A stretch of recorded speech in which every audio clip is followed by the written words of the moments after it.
Hola a todos, en este vídeo vamos a trabajar los parámetros estadísticos de centralización o de posición.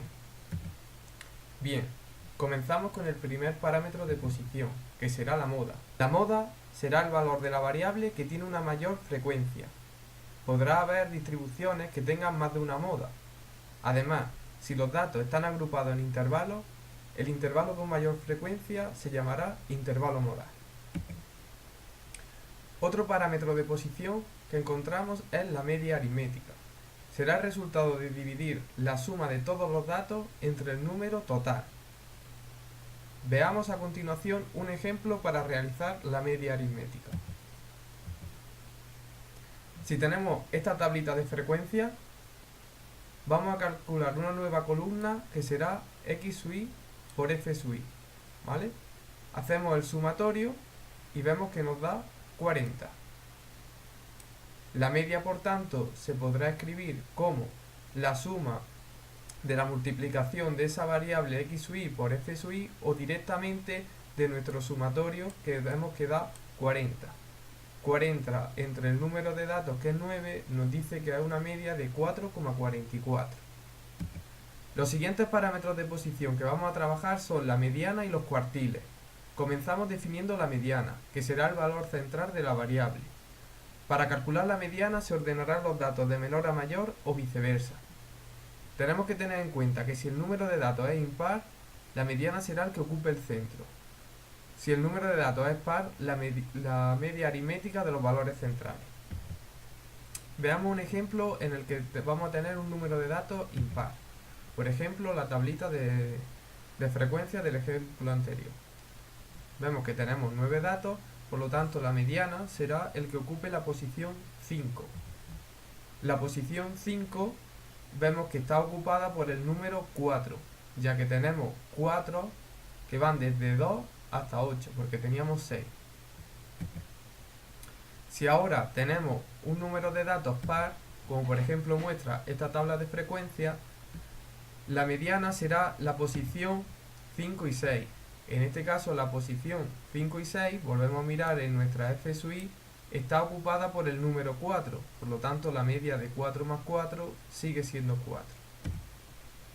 Para finalizar, vamos a hablar sobre los cuartiles. El segundo cuartil no lo vamos a trabajar ya que será la propia mediana.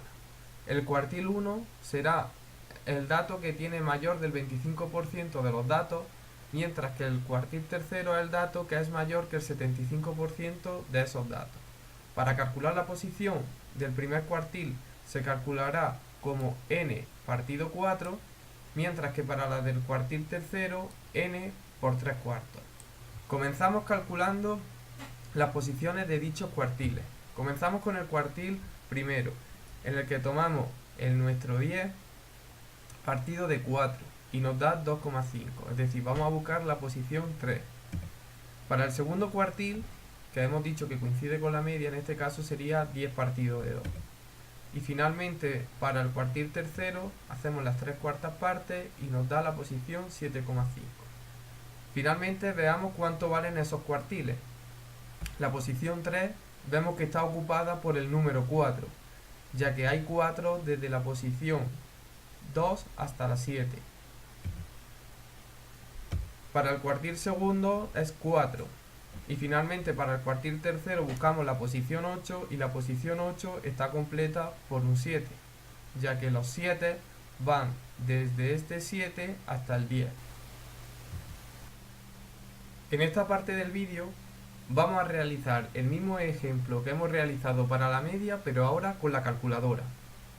Antes de comenzar, recordamos que teníamos que poner la calculadora a 0 o resetear todos los valores con Shift, Clear, y decíamos que queríamos resetear todo.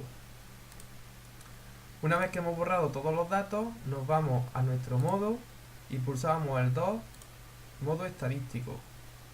Bien, ahora introducimos los datos. En este caso x sub i vale 0, 5 y 10. Nos vamos a la frecuencia. La frecuencia para el 0 es 2, para el 5 es 6 y para el 10 1. Una vez que tenemos introducido los datos y son correctos, pulsamos AC. Bien, si recordamos cómo se calculaba la media, era nuestro sumatorio, en este caso 40, entre el número de datos 9. Con la calculadora pulsaremos Shift, nos vamos a nuestras variables de la estadística y decimos que queremos los sumatorios, en este caso el 4. Dentro del sumatorio pulsamos el 2 y nos sale 40. Ahora vamos a ver el número de datos para ver que es 9. Pulsamos Shift, las variables, y en este caso lo que queremos es las variables n, que es 1. Nos dice que es 9. Por lo tanto podríamos escribir 40 entre 9 y esa división nos da 4,44. O pulsamos nuestras variables 5 y le decimos que queremos la media, que sería el número 2. Y vemos que nos sale nuestro 4,44.